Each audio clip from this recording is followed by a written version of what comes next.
The Blue Line, the shortest rapid transit service the MBTA operates, but one of the most important routes for connecting Revere and East Boston with downtown Boston and the region. While acting as an important corridor, it has a very interesting history for a small subway line, only covering less than 6 miles. It also carries some unique features unlike many other subways and metros on the planet. So today, let me share you the story of the Blue Line.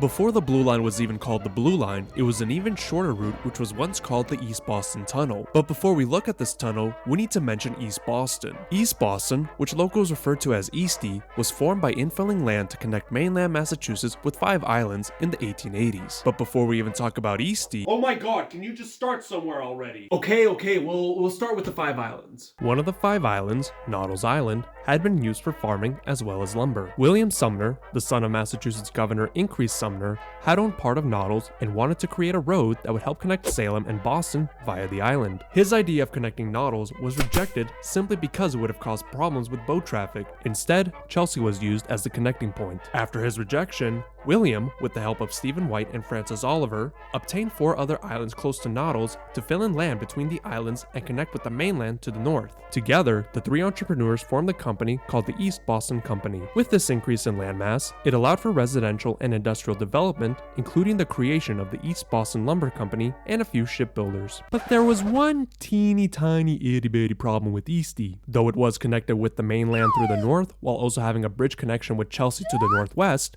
there was no direct access by land towards downtown Boston. While Williams' bridge idea couldn't be built, the Eastern Railroad, a railroad operating between East Boston and Portland, Maine, used ferries in 1838 to cross the harbor to help facilitate the gap.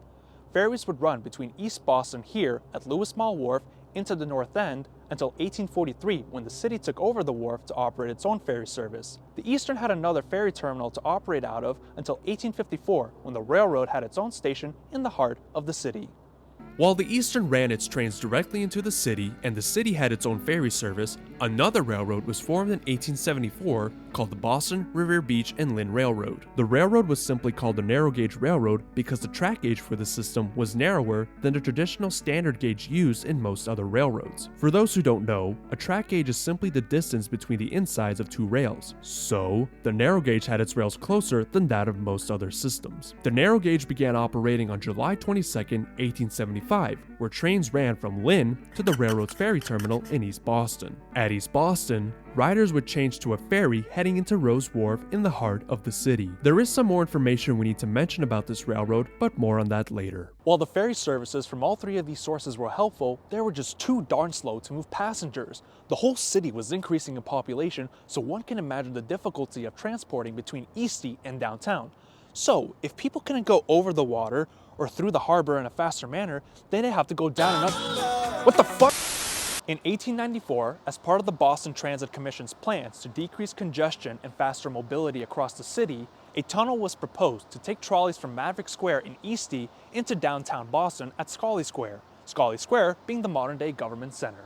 Building a tunnel underwater wasn't the same as building the tunnel for the Tremont Street Subway, today's Green Line, which utilized a cut-and-cover technique. Instead, a tunneling shield or roof shield was used. Let me explain. In May of 1900, the project began with workers utilizing the cut-and-cover method at Maverick Square in East Boston until they got to Boston Harbor. At the harbor, workers dug through the soft soil with the help of a roof shield protecting them from the soil above. As workers and the shield progressed further towards downtown, reinforced concrete was used to permanently keep the tunnel in place and from caving. By December 30th, 1904, the tunnel began operations as the East Boston Tunnel. Trolleys from Eastie made their way to Maverick Square before entering the tunnel towards Court Street Station downtown, making stops at Atlantic Station and Devonshire. Atlantic Station was a transfer station for the Atlantic Avenue Elevated, while Devonshire had a transfer for the Washington Tunnel. Both the Atlantic Avenue Elevated and Washington Tunnel were part of the Main Line Elevated. Court Street Station was connected with Scollay Square Station via a walkway, Scollay Square being a part of the Tremont Street Subway. The East Boston Tunnel was an immediate success, causing ferry ridership to dwindle off quickly.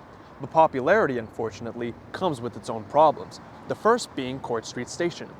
Court Street was meant to be double-tracked and connected with the Tremont Street Subway at Scollay Square. Ultimately though, Court Street ended up being a single-track termination point where passengers would either get off in downtown or use a walking passageway to transfer at Scollay Square.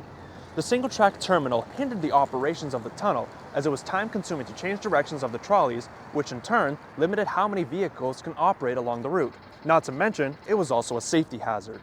To help speed up operations in the tunnel, as well as introducing a short-lived trolley service between Cambridge and East Boston, an extension was built from Court Street to Bowdoin Square. In 1914, Court Street closed to be replaced with a new stop at Scollay Square, designated as Scollay Under for running trolleys underneath the Tremont Street Subway. At Bowdoin, a loop was in place for faster turnarounds for the trolleys, and a portal was built to connect the tunnel with the surface at Joy Street. Despite the quick turnaround Bowdoin had in store and the direct link between East Boston and Cambridge, the trolleys couldn't handle the overwhelming number of passengers. In fact, the East Boston Tunnel was meant to act like a modern-day subway. It was even intended to connect with what would eventually become the Red Line at Charles MGH, meaning there would have been a subway link between East Boston and Cambridge. Unfortunately, the Boston Transit Commission and the Boston Elevated Railway, both being responsible for the planning and construction of the project, couldn't come to an agreement on the original scope. Hence why the East Boston Tunnel began operating with trolleys. In 1921, plans went in place to convert the East Boston Tunnel from the low-floor trolleys to a high-floor subway. At Maverick Square, the incline was repurposed to a station for subway cars, but also allowed for cross-platform transfers with East Boston trolleys. Trolley poles and overhead wires were instead replaced with a third rail and contact shoes. On April 21, 1924, the East Boston Tunnel began operating as a modern-day subway. A cool fact about the conversion was that there was no formal place for the subway cars to be maintained. So, whenever the trains needed work to be done, they were moved over to a maintenance facility in Cambridge by utilizing the Joy Street portal at Bowdoin, which were connected to tracks along the Longfellow Bridge, now operated by the modern-day Red Line. For almost 30 years, nothing major occurred along the East Boston Tunnel route. But do you remember how I was talking about the narrow gauge railway from earlier? We have to talk about it again as it plays a critical role in further development of the subway. Or should I say, the sub? Get it? Like a submarine, because it goes underwater? Is that too much? It's a bit too much.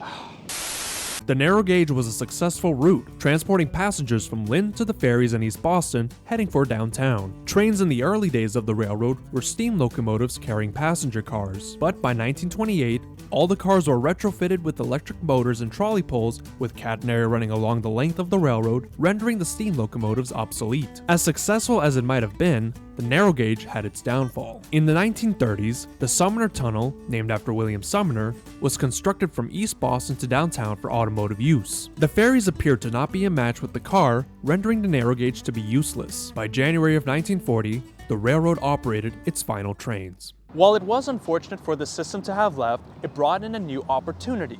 In 1941, the Boston Elevated Railway bought the right-of-way that was owned by the narrow gauge to provide a new trolley service from East Boston at Day Square to Revere Beach. However, after a few studies were conducted, including the Coolidge Commission report of 1947, and the Boston Elevated Railway was reorganized as the Metropolitan Transit Authority, it was then suggested to take the existing East Boston Tunnel route and extend it out to Lynn. Basically take the defunct narrow gauge railway and convert it to a form of rapid transit. There was also a suggestion to have a branch out into Chelsea, but I couldn't find a reliable source for that claim. By January 1952, the East Boston Tunnel extended from Maverick, climbing up to the surface at Airport Station, making an additional stop near Day Square, the stop being Caldwood Island, and terminating at Orient Heights. By this time, the route was renamed to the East Boston Tunnel and Revere Extension. In April of the same year, the line further extended north to Suffolk Downs. With the opening of Orient Heights, it introduced the subway line to its own maintenance facility. This negated the need to move subway cars to Cambridge, and so the Joy Street portal was officially closed. So long, unofficial red-blue connector. On January 19, 1954, the line was extended again into Wonderland, with intermediate stops at Beachmont and Revere Beach. Now behind me are the storage tracks for the line, but it was meant to go into Lynn. Unfortunately, due to some hurdles, cost being one of them, the line never made it out there. There have been multiple studies over the years to extend the route further north, but as of the release of this video, there haven't been any further developments. In 1965, after the Metropolitan Transit Authority was converted to the Massachusetts Bay Transportation Authority, or the MBTA, the East Boston and Revere Extension was renamed as the Blue Line. No surprise with the name, as the route goes underwater and runs along the coast. the Blue Line is an unconventional subway unlike other lines on the planet. Its incredible history aside, the Blue Line has some unique features. One obvious thing someone will notice is how the subway cars obtain their power. From Bowdoin to Airport, trains use a third rail to collect electricity. However, from Airport to Wonderland, the vehicles change to overhead catenary. The reason for the catenary in this section is since the line is so close to the ocean, a third rail would be susceptible to ice buildups during the winter, rendering trains immobile. Although technology has advanced with heating capability on third rails, the line still retains its wires. If you have ever ridden the Blue Line, you may notice that there are push buttons next to the doors. While some cities use these buttons to only allow the press doors to open at every station, the Blue Line only uses them at Bowdoin. That's because while the drop-off platform has room for all the cars to unload passengers, the boarding platform can only hold 4 of the 6 cars. So buttons are used in this section to allow the platform cars to open. Though I'm not quite sure why it's necessary, I couldn't really find out much about it. I can only assume it's either a safety reason or to prevent debris from filling up the cars which don't fit the platform. If anyone knows the actual need of this feature, please let me know in the comments. That has been the history and some fun facts of the Blue Line. There have been some minor changes since its extension to Wonderland, including stations being renamed. So, if you're curious to learn more, I have some information in the description below. You can also check out my friend Nick Dalton's video, who delves into some more about this line, including the vehicles themselves. Other than that, next stop,